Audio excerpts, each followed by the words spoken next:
Far Far West is a game that many people who play it would consider to be pretty easy. Even the hardest difficulty settings in the game don't really serve too much of a challenge once you understand how enemies behave and how to best build your loadout. That's why, with the release of version 0.1.1.3, Evil Raptor set out to do one thing: make the game harder. Several enemies received new attacks and abilities on very hard and Nightmare difficulty, with Nightmare even adding a brand new enemy type: Elites.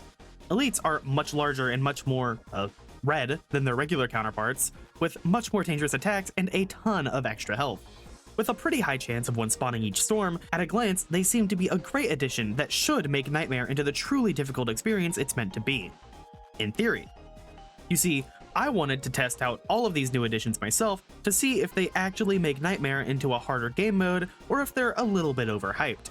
My plan was to hunt down every single elite in one run to see if Far Far West is finally a hard game. But before we begin, if you haven't already, consider subscribing. It's a great way to support the channel and it helps me to keep making the content you enjoy. With that out of the way, let's find out if the addition of elites actually makes the game any harder.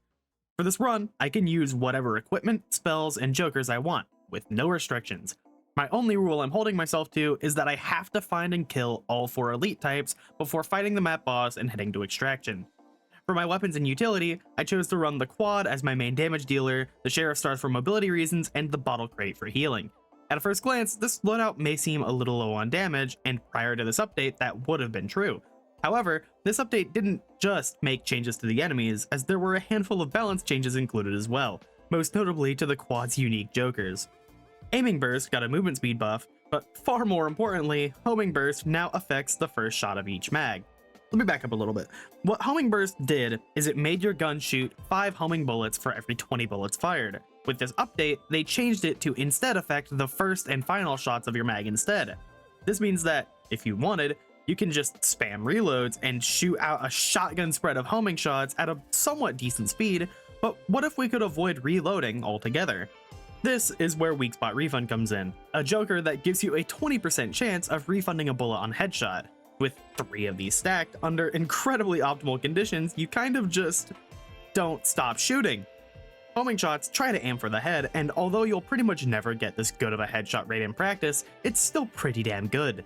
I didn't realize it at the time, but this build takes the quad from being an admittedly really mid weapon with no niche to being a genuine powerhouse that can compete with the best weapons in the game. I first heard about this loadout in a video from MajorUseless on YouTube, so big shout out to them. I'll link their video in the description. This build is also the one and only time in my life that I have willingly chosen to take Lazy. Lazy is a joker that I generally consider to be a hard nerf, since without several of them stacked, it generally couldn't keep up with the amount of ammo I spend. However, since now I only spend a handful of bullets at a time, it's actually perfectly fine and keeps me in fights for so much longer. This build was perfect. There's just one slight problem. It's gone. Like, while I am writing this script, it's just gone. A patch has been released that, while it is massively buffing the quad, has more importantly absolutely gutted Homing Burst as a joker. Now, instead of firing 5 homing shots on the first and final bullet of each mag, it instead fires 2 homing shots every 8 rounds fired. I'm sure this is still a perfectly fine joker to run, and in all honesty, it is 100% for the best that this happened. Homing Burst was absolutely broken, and I'm sure you'll understand why later. With all of that out of the way, I started up a run in the canyon against the Cryptic Vulture. Almost immediately, I wandered into a danger zone, spawned an elite bomber, and died at the bottom of a trench. Awesome! Getting into our actual run in the desert, I figured I should probably start looking for elites early, and immediately started a storm. Storms aren't too much of a problem for me because of my spell set, that being Rain, Wisp, and Swap. I have so much crowd clearing capability in these 3 spells by themselves that I can really comfortably focus my attention on mini-bosses that spawn, like this Elite Slinger. The Elite Slinger is, in my opinion, the easiest of the bunch to deal with. It fires projectiles in a straight line towards you, similar to a Necromancer, and teleports short distances to make it kind of annoying to hit them. They also have a ton of health, so especially early on in a run, they can take a pretty long time to deal with. Overall, it's pretty underwhelming, but also, like I said before, this is by far the easiest of the bunch. With the Slinger dead though, I looted a couple of jokers from the surrounding area, taking a Chunky and a Giant for more damage and a Hit Me for some extra healing before finally starting another storm. This storm yielded me an Elite Bomber, an actually pretty scary enemy to deal with. It's like a normal bomber, but if they decided to slap a switch and a beam on the bazooka. These things shoot fast, and they shoot constantly. I don't know the exact amount of damage they deal, but considering their standard counterparts deal almost a third of your health with a good hit, these things terrify me. However, they are no match for my deepest and darkest secret weapon, something that no evil-ass skeleton can ever endure: regular water. For some inexplicable reason, Evil Raptor decided that enemies actually just shouldn't follow you into the water. They kind of just sit on the shore, indefinitely. Some enemies will kind of geek the f out and start teleporting around or even clipping into the floor like it's the back rooms, but enemies just refuse to enter the water. With a bit of range, ranged enemies don't even shoot you anymore, and you can kind of just start storms and farm kills. For free, forever, with zero way of being punished. Is this cheese? Absolutely, and I honestly think it should be nerfed or removed entirely. I really don't understand why enemies can't follow you out. This water is like waist height at best. Either enemies should be able to follow you out, or there should be something to punish you for sitting in the water for too long. Add some skeleton fish or something that'll bite your ankles, sort of like the bees in the woodlands or something. I don't know. Just make it so that this isn't a thing anymore. Aside from that brief little tangent though, elite bombers are a pretty good step in the right direction. They take bombers, which kind of exist to keep you from standing still, and crank that to 11. If you stop moving for even a second while you're around these, you are basically guaranteed to get chunked for so much of your health. I still think they aren't too difficult to kill, considering their bombs are still pretty easy to kite, but they are a good addition to Nightmare. I think if the devs wanted to make them even harder, they can improve their targeting to make them better predict where you're moving to force you to change direction while you're dodging, but I don't know that that's really necessary. Taking a break from storms for a minute, I was conveniently right next to the main objective, so I chose to take that on before going any further. I chose a nitro cannon for this mission, and I think it is a perfectly fine objective. There isn't anything I particularly like or dislike about it. It's a nice middle-of-the-road objective type. No notes. During this objective though, I was reminded that I might be here for quite a while, as the second elite slinger of the mission spawned while I was making nitro. The elites that spawn are completely random, and at usually only one per storm, there's a pretty good chance we're gonna be here for a long time. This one was admittedly a bit more difficult to deal with than the first, and it forced me to use a bottle crate for healing, but that's nothing that a nice bit of water can't deal with. While I was out in the water though, I got a rare double elite spawn, with my first elite prowler showing up on the shore. These guys, while easily being the most cheesable with just a little bit of water, are also the most tedious to deal with under normal conditions. While they don't cloak like normal prowlers do, they do the same short range teleport that the elite slinger does. This wouldn't be as big of a deal if they were a ranged unit, but since they tend to get pretty close to you, it can be a little disorienting when they TP. With a bit of distance though, they can't really do anything, and this one died without issue. I wrapped up the nitro cannon without any trouble, and started roaming around to complete side objectives and danger zones. I'm gonna be honest with you, it took me another 30 minutes to find an elite lich. In that time, I found a solid 30 plus jokers, completed every side objective and danger zone in the map, and cleared so many storms that I just stopped counting. Because of that, I think that now is probably as good a time as any to talk about the other changes made to Nightmare, as there are a handful of normal enemies that received buffs in addition to the elites. Slingers now fire a straight shot rather than an arcing bullet on very hard and above, making them just a little more annoying to deal with. They still aren't too much to worry about by any means, but they are just a tiny bit more dangerous than they used to be.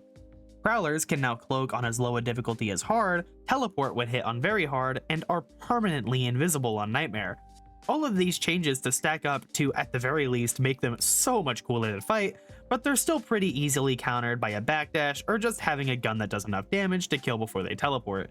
Liches now have faster shockwaves and fire a homing projectile on Nightmare. I put that in quotes because it is the weakest homing I have ever seen, to the point I assumed it was a straight shot like a Necromancer or the Elite Slinger. The changes to the Lich have barely changed how you fight them, and more often than not, you kind of just dodge the projectile without even trying to. Finally, my favorite change out of the bunch, the Kamikazes will now Foxy jump scare the player on Nightmare difficulty, leaping towards you and exploding on impact. This change actually makes them so much easier to deal with in my opinion, because their jump actually gives you more time to escape than before. You can really easily bait them into jumping and dash away before they ever come close to hitting you. It's a fun bit of counterplay that didn't exist before, and it's easily my favorite change of the update. Now is also a great time to talk about just how stupid Hummingburst was as a joker, and it's all because of a little joker I found called Camper.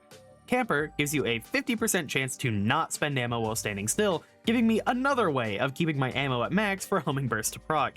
Hummingburst was already objectively really strong before, but taking Camper just made it absurd.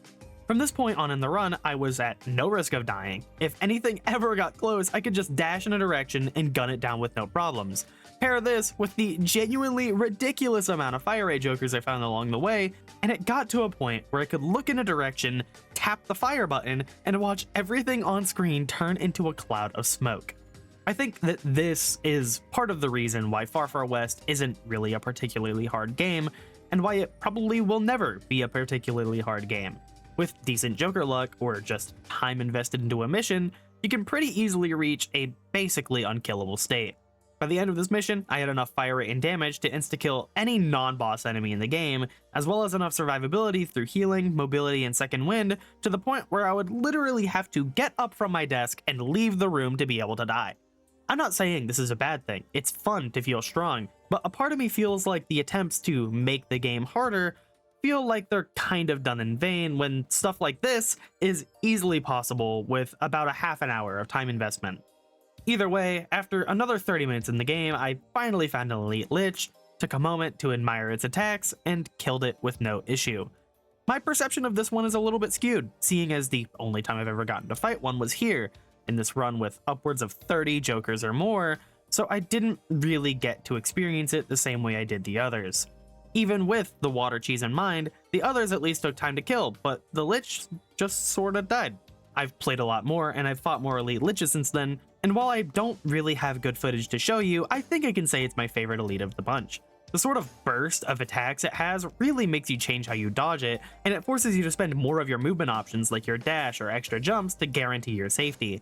With the elite lich finally out of the way though, I decided to stay a little while longer just to revel in the build for a moment, and I'm glad that I did. As I said before, Hummingburst has been nerfed pretty damn hard, and while I think it was absolutely necessary, and while I think its new rendition isn't even bad, I do still miss the feeling of the old one. A part of me wonders if there are other ways they could have nerfed it, like a damage nerf on the rounds, or even turning them into slower, non-hit scan projectiles. I don't know, I just like seeing damage numbers on my screen. 8 years of playing Warframe will do that to a man. Everything else aside though, eventually I had enough and I headed off to fight the Vulture, and I'm sure you can imagine how that went. It died almost immediately, and extraction was just a matter of waiting. After hopping on the train, I got to check my stats and see just how much damage I dealt with the quad.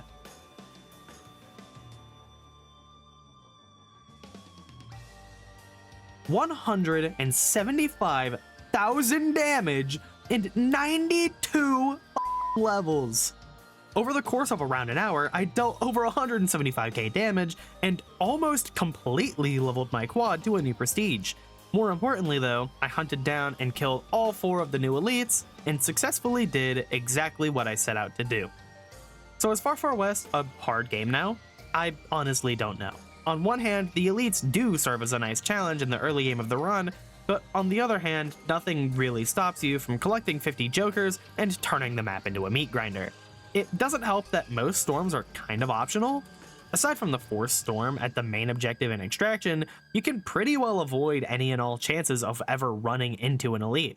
If you choose to seek them out, they can be a really fun challenge and a good way to test the strength of your build, but otherwise they're kind of avoidable. I do think that they're a step in the right direction, but I don't really know what else it would take to make Nightmare difficulty actually feel like a hard mode.